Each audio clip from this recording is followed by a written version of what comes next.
नमस्कार, बहुत स्वागत है आपका भाग्यफल में। मैं हूं आपके साथ चंद्रश्री राजपूत। दोस्तों, नहाय खाए के साथ छठ महापर्व की शुरुआत हो चुकी है और इस पर्व में मन आस्था से भर जाता है। 4 दिनों में इस पर्व के लिए महीनों पहले से तैयारियां कर लेते हैं लोग। इस पर्व को लेकर उत्साह इतना होता है कि इस व्रत की कठिनाई महसूस तक नहीं होती।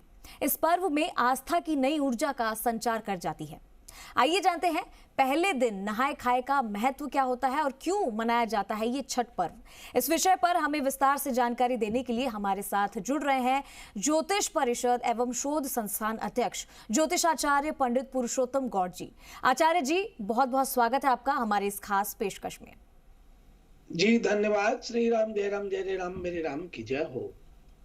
तो दर्शकों, अगर आपके मन में भी कोई शंका है तो आप हमारे साथ जुड़कर पंडित जी से अपनी समस्या का हल जान सकते हैं। हमारा नंबर 0120753787, 0120715386 लगातार टीवी पर फ्लैश हो रहा है। आप इन नंबर्स पर कॉल कर सकते हैं, अपना सवाल पंडित जी से ले सकते हैं और अपनी समस्या का समाधान पूछ सकते हैं।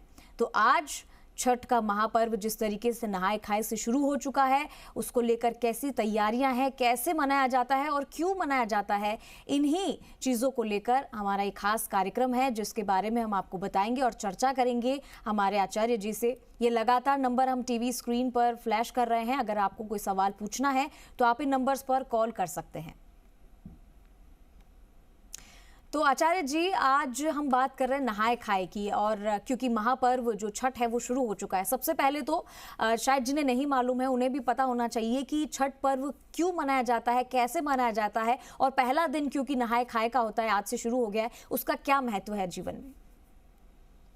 देखिए, आज का जो पर्व है, ये पर्व छठ का जो पर्व है, ये बहुत उत्साह के साथ, बड़े उत्साह से इसे मनाया जाता है।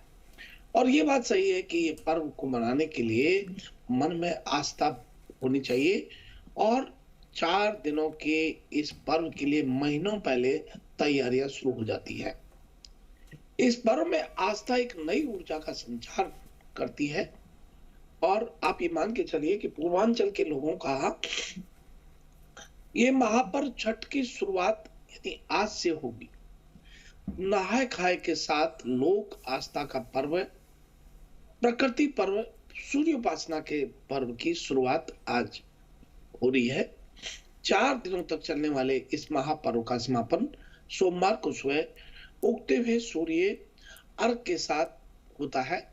वैसे तो यहाँ बिहार और पूर्वी उत्तर प्रदेश के लोगों का प्रमुख पर्व है, ये माना जाता है, लेकिन इस पर्व के लिए विशेष तौर पर आप ये मान के चलिए कि दिल्ली में भी विभिन्न हिस्से के लोग इसको एक साथ एक घाट पर पर्व को मनाते हैं। छठ पूजा का व्रत करने के वालों के लिए 36 घंटे के करीब निर्जला उपवास करना होता है, जो शनिवार को शुरू होता है और उदयमान सूर्य को अर्घ देने के बाद ये संपन्न होता है। मुख्य रूप से इस पर्व को सूर्य उपासना के लिए किया जाता है ताकि पूरे परिवार पर उनका आशीर्वाद सूर्य का बना रहे। साथ ही ये व्रत संतान के सुखद भविष्य के लिए किया जाता है और ऐसी मान्यता है छठ का व्रत करने से निसंतान को संतान प्राप्त होती है और सभी मनोकामना पूर्ण होती है। इस महापर्व का दिन 4 दिन का ये पर्व होता है। छठ माई के लिए व्रत रखा जाता है, जिसमें पहला दिन नहाय खाए, दूसरा दिन खरना और तीसरा दिन अस्ताचलगामी सूर्य को अर्घ और चौथे दिन उदयमान सूर्य को अर्घ देते हैं। नहाय खाए की बात करें तो देखिए, छठ का जो पर्व है ये नहाय खाए के साथ शुरू हो रहा है। छठ नहाय खाए का विशेष महत्व होता है क्योंकि ये छठ पर्व के 36 घंटे के कठिन व्रत के लिए तैयार होने का दिन होता है। नहाय खाए का महत्व इसलिए विशेष होता है, सात्विक भोजन जहां व्रती को 3 दिन तक चलने वाली पूजा के लिए मानसिक शारीरिक रूप से मजबूत बना देता है। 36 घंटे के कठिन व्रत के लिए मां शक्ति छठ के दिन से देती है और 36 घंटे के लिए इस व्रत को करती है। भैया दूज के बाद ये व्रत की तैयारियां शुरू हो जाती हैं। छठ में कई तरह के प्रसाद चढ़ाए जाते हैं, जिनमें महत्वपूर्ण ठेकुआ होता है और ठेकुआ गेहूं के आटे से बनता है। इसके लिए इसे पहले धोकर सुखाया जाता है, फिर इसे खुद से पीसा जाता है। हालांकि अब कई आटा चक्की वाले ऐसे भी हैं जो ये साफ करके विशेष रूप से छठ के प्रसाद की पिसाई करके हमको देते हैं। ज्यादातर व्रत खुद ही प्रसाद की पिसाई अपने घर में करते हैं और गेहूं को सुखाने के समय भी खास एहतियात बरतना उनको पड़ता है। और आप मान के चले क्योंकि वो कोई पक्षी उसको झूठा ना कर दे। ऐसे में जब तक गेहूं सूखता है किसी न किसी को वहां मुस्तैद रहना पड़ता है। हालांकि प्रसाद बनाने की तैयारी भाई दूज के बाद से शुरू हो जाती है। तो नहाय खाए का जो पर्व है आज से शुरू हुआ और छठ पूजा का बहुत बड़ा पर्व देखा जाता है। गंगा स्नान आदि किया जाता है और स्नान करने के साथ आपके मन से पवित्रता और पवित्रता के साथ आपको विशेष बन करके इस पूजा को किया जाता है। जी जी, तो पंडित जी आपने बताया कि क्यों खास होता है छठ पर्व और कब बनाया जाता है, क्या-क्या आपको इस दिन कैसे पूजा पाठ करनी चाहिए। हालांकि इसके बारे में हम और ज़्यादा जानकारी लेंगे। फिलहाल हमारे साथ कुछ कॉलर्स जुड़ गए पंडित जी, तो उनका रुख कर लेते हैं। सबसे पहले जो कॉलर हमारे साथ जुड़े हैं अपना नाम और अपना सवाल बताइए प्लीज। हेलो जी, श्री राम जय राम जय जय राम। तो मैं ये जानना चाहता हूँ कि जैसे आपने उस दिन परसों बताया था कि कर्मों के फल से मैं ये मानता हूँ कि कर्मों के फल से ही ग्रह नक्षत्र निर्धारित होते हैं मनुष्य के अगले जन्म के लिए, तो उसके आधार पर ही अगला जन्म चलता है। तो ये राय कैसी आपकी, आप इसके बारे में बताएं। मैं समझा नहीं क्या आप जानना चाहते हैं। जी अपनी बात फिर से रिपीट कीजिए और अपना नाम सबसे पहले और अपना जो आपने कहा है वो एक बार फिर से रिपीट कर दीजिए, फिर से बता दीजिए। मैं समझता हूँ कर्मों की बात कर रहे हैं तो देखिए गरुड़ पुराण के अनुसार व्यक्ति के अच्छे कर्म या बुरे कर्मों के आधार पर उसका अगला जन्म होता है। और चंद्र श्री जी मृत्यु को लेकर के गीता में भगवान श्री कृष्ण कहते हैं कि जन्म और मृत्यु जीवन का एक ऐसा चक्र है जिससे हर किसी को गुजरना पड़ता है। इसलिए संसार में जिसने जन्म लिया है उसकी मृत्यु निश्चित है, अटल सत्य है और मरने से पहले ही निर्धारित हो चुका होता है कि कब जन्म होगा, कहाँ होगा। गरुड़ पुराण ये भी कहता है कर्मों की बात जो आप कर रहे हैं कि कर्मों के आधार पर अगले जन्म में व्यक्ति को जन्म मिलता है और धार्मिक ग्रंथों के अनुसार व्यक्ति को उसके कर्मों का फल स्वर्ग और नरक के हिसाब से मिलता है। वही व्यक्ति के कर्म उसके अगले जन्म का निर्धारण करते हैं। इसलिए इंसान को कैसे मिले जन्म, मनुष्य जन्म पूर्ण परमात्मा की असीम कृपा से मिलता है। इसी मनुष्य जन्म के लिए देवलोक के वासी भी तड़पते हैं क्योंकि इसी जन्म में तत्वदर्शी सतगुरु की शरण जाकर मोक्ष प्राप्त करते हैं। इसलिए जो मनुष्य जन्म आपको मिला है वो आप समझो कि कितना भाग्य आपका है कि आपको मिला है। देवता भी तरसते हैं इस मनुष्य जन्म के लिए। इसलिए एक ही परिवार में पुनर्जन्म संभव होता है। कई बार ऐसा हमारे भारतवर्ष में देखा गया है, एक बार नहीं वह भी 2-3 बार देखा गया है।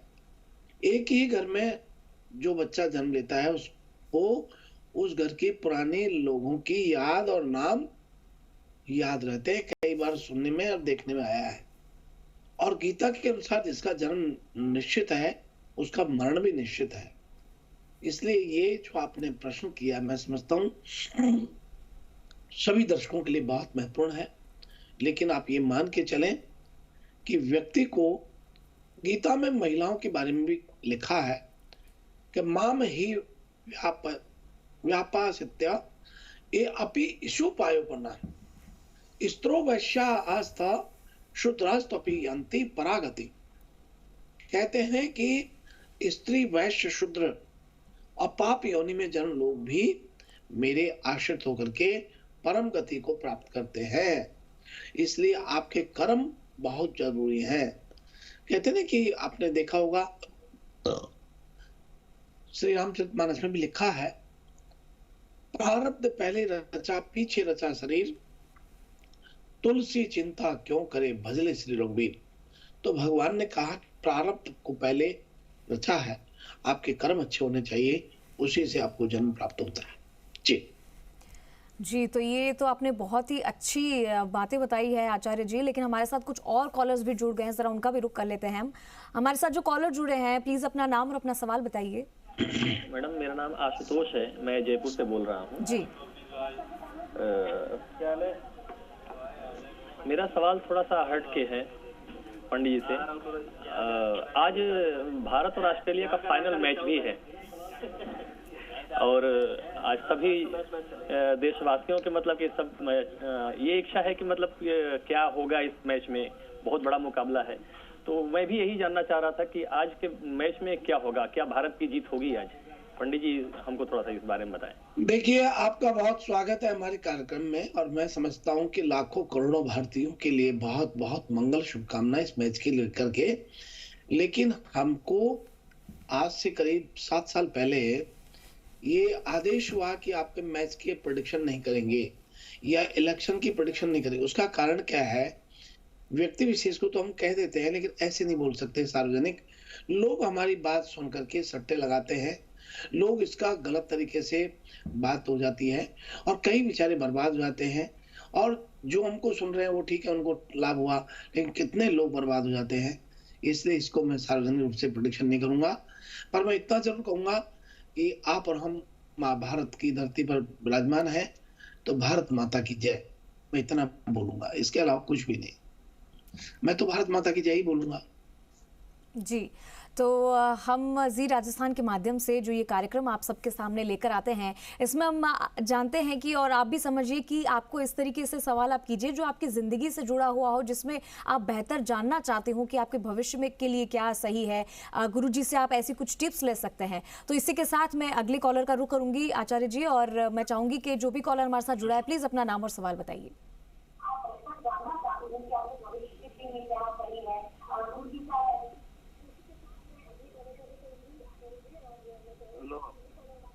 जी, हेलो हेलो, आप अपना टीवी का थोड़ा वॉल्यूम कम कर लीजिए और अपना नाम और अपना सवाल बताइए please. Nanu Nanu ji, hello जी नानू जी, आपका डेट ऑफ बर्थ और समय शहर बताइए। नानू है। नानू जी, जानना क्या चाहते हैं आप नानू जी?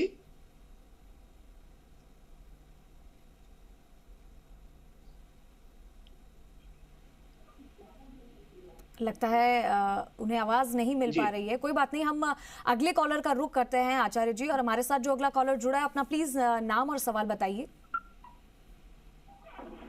हेलो जी जी जी, सुरेंद्र जी बताइए।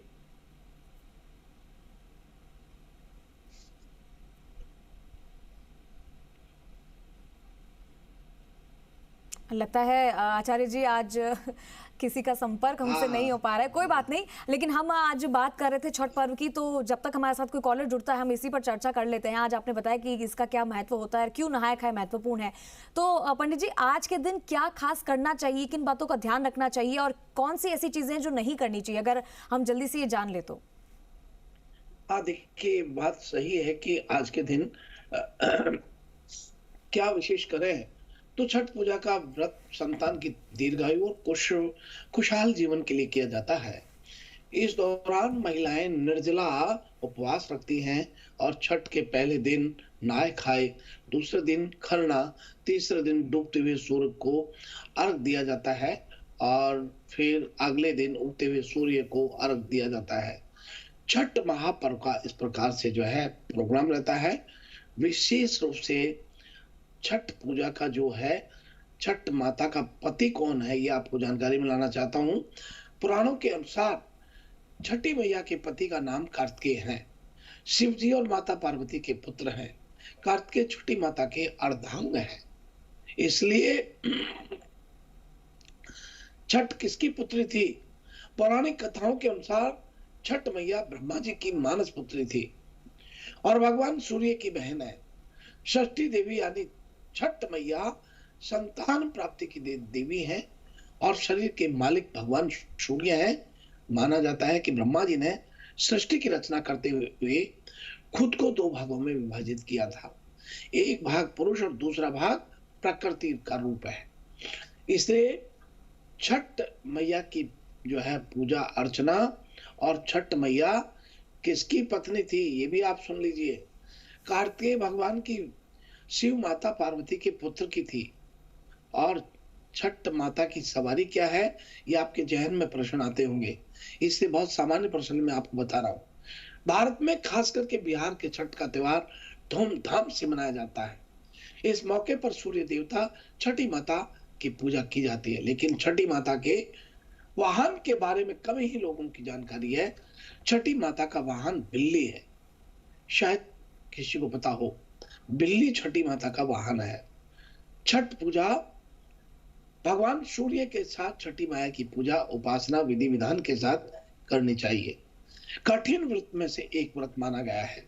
इस पर्व में आस्था रखने वाले लोग साल भर इसका इंतजार करते हैं। धार्मिक मान्यताओं के अनुसार छठ का व्रत संतान की प्राप्ति और संतान की दीर्घ आयु की कामना को लेकर, वह संतान की सुख समृद्धि और उसकी दीर्घ आयु की कामना, स्वस्थ रहने की कामना को लेकर ये व्रत किया जाता है। अब नहाए खाए के साथ ये व्रत शुरू होता है।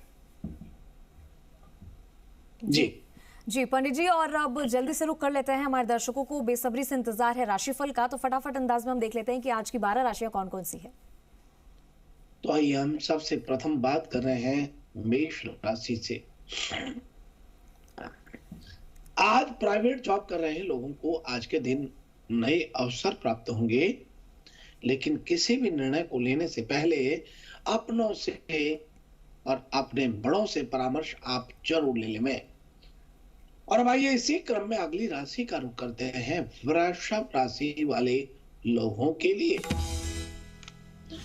आज वृषभ राशि के जातकों का अपने परिवार में किस सदस्य के साथ आपसी मतभेद यदि आपके चल रहे हैं तो वह आज समाप्त हो जाएंगे। परिवार में खुशियां आएंगी। सभी घर वालों का स्नेह, माता पिता का आशीर्वाद आज आपको बना रहेगा। और अब आइए हम बात करते हैं मिथुन राशि वाले लोगों के लिए।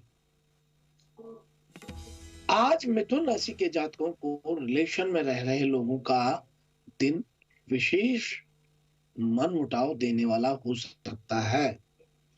ऐसी आशंका है कि आज आप बहुत समझ से बात करें, नहीं तो किसी के साथ कहा सुनी आपकी हो सकती है। और अब इसी क्रम में अगली राशि का रुख करते हैं कर्क राशि वाले लोगों के लिए। आज पोस्ट ग्रेजुएशन में पढ़ कर रहे लोग जो कर चुके हैं वो नौकरी के लिए तलाश में हैं, तो आज आपको ऑफर आने वाले हैं। सरकारी व प्राइवेट जॉब कर रहे दोनों के लिए आज का दिन बहुत अच्छा रहेगा और ये संकेत दे रहा है कि आज आपको नौकरी के क्षेत्र में सफलता प्राप्त हो रही है।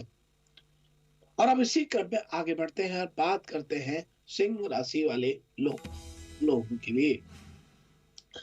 जिनका विवाह हो चुका है उन्हें अपने साथी का भरपूर सहयोग मिलेगा। परिवार व व्यापार इत्यादि के कार्यों में उन्हें अपने साथी की ओर से प्रोत्साहन प्राप्त होगा, जिससे आपसी विश्वास बहुत मजबूत होगा। आज आप अपने भावी भविष्य को लेकर आपका चिंतन और विचार बहुत लाभ देने वाला साबित होगा। और अब आइए हम बात करते हैं कन्या राशि वाले लोगों के लिए। कन्या राशि के जातकों में आज छात्र छात्राएं कड़ी मेहनत जो कर रहे हैं उन्हें अपने केवल भाग्य भरोसे नहीं रहना है। लापरवाही बरतने के कारण असफलता हाथ लग सकती है। आज आप अपने परिवार के केंद्र बिंदु बनकर के दिखाई दे रहे हैं, इसलिए आपको विशेष सावधान रहते हुए अपने निर्णय लेने हैं। और अब आइए हम बात करते हैं तुला राशि वाले लोगों के लिए। आज व्यापारियों के लिए बहुत लाभ कमाने के संकेत दे रहा है। अपने ग्राहकों के साथ रिश्तों में मजबूती आ रही है। पिछले कुछ दिनों से जो कुछ भी नुकसान आपको हुआ है, उसकी भरपाई आज हो रही है। और अब इसी क्रम में बात करते हैं वृश्चिक राशि वाले लोगों के लिए। आज स्कूल में पढ़ाई कर रहे छात्र अपने ऊपर तनाव महसूस कर रहे हैं, जिससे उनका मन पढ़ाई में कम लगेगा। यदि आप किसी कॉलेज में प्रवेश पाने के लिए तैयार कर रहे हैं, तो किसी के द्वारा आपको उचित मार्गदर्शन आज प्राप्त हो रहा है। आगे राह सुनिश्चित होने वाली है। और अब आइए हम बात करते हैं धनु राशि वाले लोगों के लिए। आज का दिन आपके परिवार के लिए बहुत उत्तम रहेगा। वह सभी के बीच आपसी भाईचारा और बढ़ेगा। कुछ लोगों के मन में आपको लिए पुराने मतभेद रह सकते हैं। सभी के मन में आपके लिए प्रतिष्ठा और बढ़ रही है। और अब आइए हम बात करते हैं मकर राशि वाले लोगों के लिए। मकर राशि के जातकों को आज रिलेशन में रह रहे लोगों को अपने साथी की ओर से कुछ उपहार मिल सकते हैं, जिससे दोनों के बीच प्रेम और बढ़ेगा। अविवाहित लोगों को निराशा हाथ लगेगी। वह सच्चा जीवन साथी पाने के लिए अभी और प्रतीक्षा करनी पड़ सकती है। और अब इसी क्रम में आगे बढ़ते हैं और बात कर रहे हैं कुंभ राशि वाले लोगों के लिए। आज आपको घुटने का दर्द की समस्या परेशान कर सकती है। शाम को समय ये समस्या बढ़ सकती है। शरीर में भी कमजोरी आज आ सकती है और मन में भी काम कम लग पाएगा। और अब आइए हम बात करते हैं मीन राशि वाले लोगों के लिए। आज व्यापार में कुछ छोटे मोटे घाटे अवश्य होंगे, लेकिन बचत बहुत ज्यादा रहने वाली है। परिवार के खर्चे बहुत कम हो जाएंगे, जिससे आप लाभ में रहेंगे। यदि पैसों को शेयर बाजार में निवेश कर रखा है, तो वहां से लाभ मिलने की प्रबल संभावना दिखाई देती है। इस प्रकार से यह है आज का हमारा अपना राशिफल। जी, तो ये 12 राशिफल जो आचार्य जी ने बताया, और उम्मीद करते हैं कि आपको अपनी राशि पता चल गई होगी। हमारे पास समय आज थोड़ा सा और है पंडित जी, तो हम चाह रहे हैं कि एक कॉलर हम और ले लेते हैं। हमारे साथ जो कॉलर जुड़े हैं, प्लीज अपना नाम और अपना सवाल बताइए। आपको अपनी राशि पता चल गई होगी हमारे साथ। जी हेलो जी, हेलो गुरुजी, राधे राधे। राधे राधे जी। गुरुजी, हम हिमाचल से हो रहे हैं। गुरुजी, मैंने अपने घर के बारे में पूछना है। गुरुजी, जब से हमने घर में रह रहे हैं, हम ठीक नहीं रह रहे और हमारे शत्रु बहुत है। गुरुजी देखिए बहन, आपके घर की बात करें तो आपके घर में कोई वास्तु तो नहीं है, लेकिन माँ भगवती की बहुत कृपा है। माँ दुर्गा की आपके पूजा पाठ है आपके घर में, और आपके मकान में कोई दोष नहीं है, मगर वास्तु प्रभाव कर रहा है। और वो ये है कि आपके घर में एक तो अस्वस्थ होना और शत्रु परेशान करना, तंत्र मंत्र का प्रयोग आपके घर पर अधिक होने की प्रबल संभावना दिखाई देती है। ऐसे में आप अपने घर में प्रतिदिन गंगा जल गौमूत्र लेकर के और पीले फूल से पूरे घर में छिड़के और गूगल धूप की धुआं करें, क्योंकि आपके घर में परिवारजन बीमार बहुत अधिक हो रहे हैं। खास तौर पर घर के मुखिया को बड़ी परेशानी नजर आ रही है।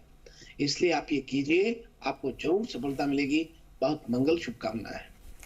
जी, तो हम उम्मीद करते हैं कि जो भी आचार्य जी ने आपकी समस्या का समाधान बताया वो आपके बहुत काम आने वाला है। फिलहाल आज हमने छठ महापर्व के बारे में चर्चा की, किस तरीके से नहाए खाए किया जाता है, क्या पूजा अर्चना की जाती है, किस चीज़ का ध्यान रखना चाहिए और क्या चीज़ आपको नहीं करनी चाहिए, ये सब कुछ आचार्य जी ने बताया। बहुत बहुत शुक्रिया आपका हमारे साथ जुड़ने का और हमें इतनी सारी जानकारी देने का। गुरु जी शुभ प्रभात, शुभ आशीर्वाद। श्री राम जय राम, जय जय राम, मेरे राम की जय हो। तो इसी के साथ हम उम्मीद करते हैं कि आज का हमारे खास कार्यक्रम आपको पसंद आया होगा, और अगर आपके मन में भी कोई ऐसा सवाल है तो निश्चिंत रहिए, हम आपके पास फिर लौटेंगे और अगली सुबह जब हम आपके पास आएंगे तो आप अपने सवाल रेडी रखिएगा, उसका समाधान आपको मिलेगा। इसके साथ नमस्कार।